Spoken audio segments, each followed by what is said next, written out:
Welcome back for episode number 14. One for all, and all for one. Be a pirate creative ever heard one. Alright, this revision. Let's stand like a pirate. Remember, your legs are apart because we're rocking. That's why I'm always rocking. We're on the sea, remember? Legs apart keeps you balanced. You put your hands on your hips.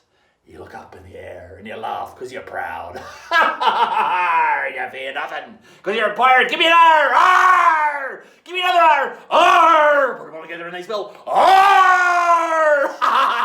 Good job. Who remembers the importance of starboard? You remember it? You should know this by now. I'm just doing a little bit of revision there for some of you in the back who've been falling asleep but not yet in episodes and all that sort of stuff. Right? So your port is your left side. That's your port. Remember, it's the side you load on when you're in ship. Every time you go down the harbour, have a look, and most of them will be like that. The port side, it's when they're loading on. And starboard, that's your right side. That's the steering side. All right, starboard used to be the steering side. It used to be larboard and starboard. Two old Viking words, larboard and starboard. Starboard skip, larboard, English and that. Thought a bit confusing, larboard and starboard, a bit too much the same. We'll just call it port, because that's the side the port's on, you see. Keep it simple. Ever since then, we pirates and stuff and we sailors like to keep things simple. Don't get you all confused like. All right, now, today's class. All right, what are we doing today's class? Well, many of the mothers here have been saying, why should I let my daughter watch this, Not very ladylike to be a pirate. And all that, will they really be interested? But I know people think that's not ladylike, this kind of activity, right?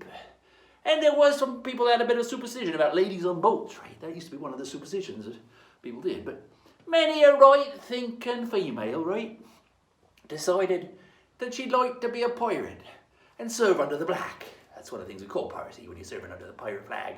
They call it serving under the black. All right, so many of them did it. So I'm going to tell you a story of just a few of them, just to give you a bit of a feel for it. So, pirating's for all. We can all get in there and have a bit of fun and steal a bit here and all. It's a lifestyle choice. All right, so first I was going to start with Anne Bonny. Anne Bonny, I've talked about her before, I'm sure, right? Anne Bonny and Mary Read, right? They were friends, right? And they served under Captain Jack Brackman, right? In fact, Anne Bonny was Jack's girlfriend, right? All right, but they ended up being the most bravest ones in the whole crew. Right? They were the greatest of all of them, really. In fact, so much so, when old Jack got captured, right, his whole crew were drunk. They're all drunk and they're putting up hardly any fight at all. The only two to put up a decent fight were Mary and Anne. They were all going for it as much as they could, but they were just got outnumbered because Jack and his crew were just useless.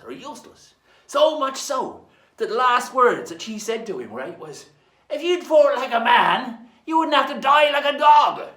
As he went off to the gallows, so that wasn't the best of partings, but they did, all right? And that's it. And poor old Anne and Mary had to go to jail for a long, long time. Rest of their days, really. So, who else is it? Another one called Cutlass Liz. Remember the old Cutlass? Oh, Cutlass Liz. Well, she actually moved with the family to America, right? They all moved over there to settle. But all the settlers, pretty much, other than her and a couple others, just managed to escape from an Indian attack, and they all got killed, right? So they hightailed it back to England, right? But poor old Liz, she'd had a taste for excitement. She didn't think she wanted to be just sitting at home knitting and stuff like that. So she dressed up as a boy and joined the army, and then she went to sea. And right, the ship that she was on got captured by pirates. And she had a duel with the captain, right? She had a big duel. And she was so good with the cutlass she won, so she became a member of that crew. All right, you don't get the name Cutlass Liz by not being good at it, right? She was a great pirate, you know about that. Who else do we have when we had, Gunpowder Gertie, that'd be a good name, Gunpowder Gertie, She used to work on a coal ship up in the north of England, right? Up in Yorkshire, right? North of Yorkshire, that area, right? And they sacked her for no good reason. So she got a bit narky at this, right? She got a bit narky. And so she captured a police boat. They had little police boats over there police used to use. And she used it for piracy for many years. She was there stealing things and living the high life and having a good time. Until some jealous male actually betrayed her, right? And she got arrested. But she was a good lass, old Gunpowder Gertie. All right. And then you had, Charlotte de Berry. Charlotte de Berry. Now she was in love with a sailor, right? And he had to go off to sea. So she thought, I'll go with him. I'll pretend to be his brother. So they shipped off together and they're having a mighty old time being on the sea together, right? But they got taken over by pirates. They did. And when they were dressed down and they go through the crew to choose who they'll keep and who they'll leave and all that kind of stuff, what do? The captain discovered that she was a woman. Right quick as a whip. Oh, Charlotte challenged him to a duel. Another one. And she beat him. Lopped his head right off. The crew was so impressed, they made her captain, right? So she was able to save her boy as well, because he served under the end of the ship, right? And she was a captain for many years. She was one of the most feared pirates around. And one of the most violent, apparently, right? That she used to scare them all off, right? That. And she never lost a battle. Oh, Charlotte the Berry. She'd be a famous old pirate, all right? She did good job as a pirate. Who else we got now? That's it. Goat. I've forgotten her name now. I'll go on to the other. So what we got? Chin Shi, right? Chin Shi. She was the most successful pirate ever, I reckon. One of the most successful pirates ever to rule the seas, right? Chin Shi. She's a Chinese pirate, right? Now, Chin Shi, that actually means the widow of Chin, right? Because she'd actually married into a pirate family. Old Chin was in a pirate family, right? And when he died, she sort of took over, right? And she got all the lieutenants on side by sharing power, and she was a good political person, all that kind of stuff. But she was so successful. At one stage, she had over 800 junks, which is the kind of ship they had around China, right? 800 of them, not just junk that lying around. They're just different type of ship, right? You can look that up down there, or maybe I'll talk about that later, different types of ship. But a junk, right? She had 1,800 others, and about 70,000 crew all up, right? They were so big, they ended up becoming the Navy, right? Because they were like taking all the shipping lanes and terrorizing villages and all that. So much so that the people in power there in China said, why don't you become the Navy? So she ended up fighting the Portuguese and the English empires for her, and even the Qin dynasty, right? She fought against all of them on behalf of the big rulers there, right? So much so, at the end of it, they gave her a pardon, right? And then she went out from the business of herself. She gave up piracy eventually, and went into the old salt trade, and running some other establishment like gambling houses and stuff like that, right?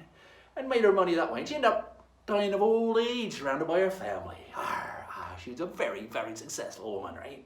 And all through piracy and being the great pirate queen. Now, well, one I was going to tell you was Goaty Gertie, I think her name was. Goaty Gertie? I can't even think of what the name is. It's just that. Goaty Gertie. But basically, she was called Goaty because she used to headbutt her victims when she was a mugger. She used to be a mugger in New York, right? And she'd just pop him on the head like that, right? And then she'd rub him. That's how she did it.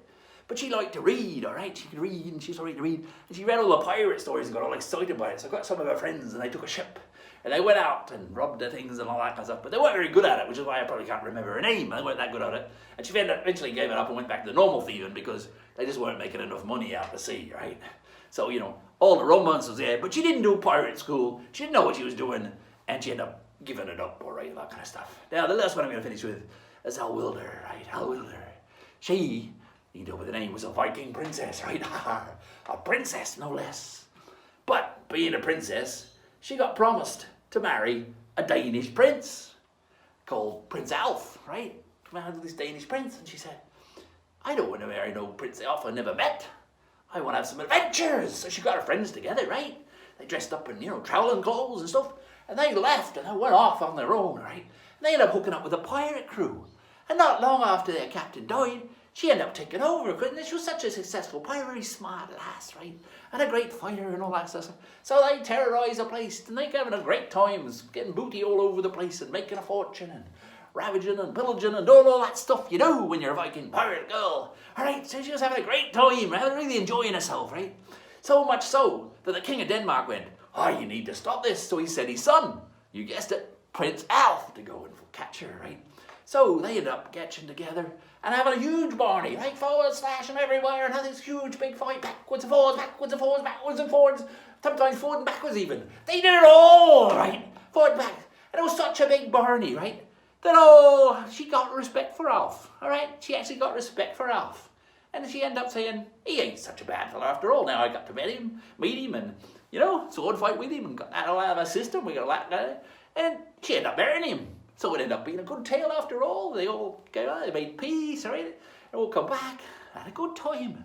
So that's a lovely little story, really. Finish off with a romantic story of the female pirates there, that kind of stuff. So that's the kind of things little girls have done in the past. So, you know, don't be intimidated here when you think, oh, my little brother wants to do that. Be a pirate. You can be a pirate too. You know, girls can stand with that, look up and be proud and laugh too. That'd be right. Come on, lasses. Give me an R. R. Give me another R. R. Now put them all together, lass. R. That be true. R. We're all here in this together, remember? 1 for episode 14, 1 for all and all for one. Roar. Right, now what else are we going to talk about? Last couple of things, I was going to do some more expressions, right? You've heard about tying up loose ends or being at a loose end, right? Well, of course, that's a sailing term, all right? Remember we talked about the belaying pin and all that sort of stuff. The ropes, right? You never leave ropes doing all that. You always go around and tie them up. So you wrap the ropes up and you tie them off. Otherwise, you're running around and you trip over them, or they get wrapped around your leg and you over the side. All sorts of things. Or one could just swing around in the wind and whop your head off. Just right off. Rolls around the deck and your mouth go, no, that wasn't a good idea. I should have tied up the loose ends. Right? So that's where that comes from, tying up the loose ends. Right? And the next one is in the offing. You heard about things are in the offing. It means that they're going to happen soon. Something's going to happen. Well, an offing is what you can see from the land. You know, you're at the beach or whatever. As far as you can see, sailors used to call that the offing. Basically offshore, I guess. But offing, right? So you can look at that. Everything you can see is in the offing, right? And basically, if you can see a ship in the offing, it's likely to be able to make a landfall before the next tide, all right? So it's going to happen soon. So that was why things that are in the offing are something that happens soon, right? Now, finally, I was going to tell you the old one. We talked about the cat o' nine tails, right? You also, and we said the cat out of the bag. You know that one, the cat out of the bag? 9 tails is the old whip, right? The 9-tailed whip. And it's in the bag. So once you take it out of the bag, you got to use it. So when you let the cat out of the bag, things will happen. That was what that was all about, right? And the other one you hear a lot about cats is, ain't enough room in here to swing a cat, right? So they're not talking about a normal cat. We go, that kind of thing. No. That would just be purely recreational to do that. No. When they talk about getting the cat, not enough room to swing the cat, they mean the cat on 9 tails, right? So if you're in a low deck, you're not going to be trying to whip because you hit your back. Oh no, I can't do that, right? So you don't want to do that, okay? All this whipping makes you feel good about your teachers now, don't it? Right? They don't let you do all that kind of thing, I don't believe anymore. So, you know, some things have progressed, I guess. All right. Now, I think we're pretty much at the end of this class. Now, lasses and lads, you've all learned a little bit about other pirates have been in there, right? So next week, right? Next week, number 15. So that's those 5 fingers there and another 5, right? Oh, Captain Hook, he'd be lost by now, wouldn't he? You know, he'd be, oh, this stop that. Try to get that into 15. I don't know how you do it. You'd just be go, or maybe you say that one's worth 10 and that one's worth 15. Oh, that would work. All right, I digress. Next week, right? We're going to talk about the ship, the old Beatrice, right? I'm going to tell you about her and talk about her lines and go through how she works. I think I'll do up a few little diagrams as well. I can show you the different levels, the sails, the different features and all that kind of stuff, what was good about her and all that kind of stuff. So we'll go in depth into the life of the Beatrice, how it'd be, and how I use it as a pirate ship, all right? We've touched on bits of that. So we'll get more in depth in next week's episode on that kind of stuff. So do the anatomy of the Beatrice. Anatomy, that's a lovely word, anatomy. All right, but for now, I think we've almost finished. I think we need to do a couple of things. You know, like, give me an R! Give me another R! Put them all together and they spell R! Right now, stand like a pirate and laugh at the sky. Yo ho, and a bottle of rum. It'd be time for me to whistle you down so you can go for that evening nap. Or maybe sing a shanty at your bunk. All right, and we'll talk about how you sleep and all that sort of stuff next week. Exciting stuff. All right, but for now,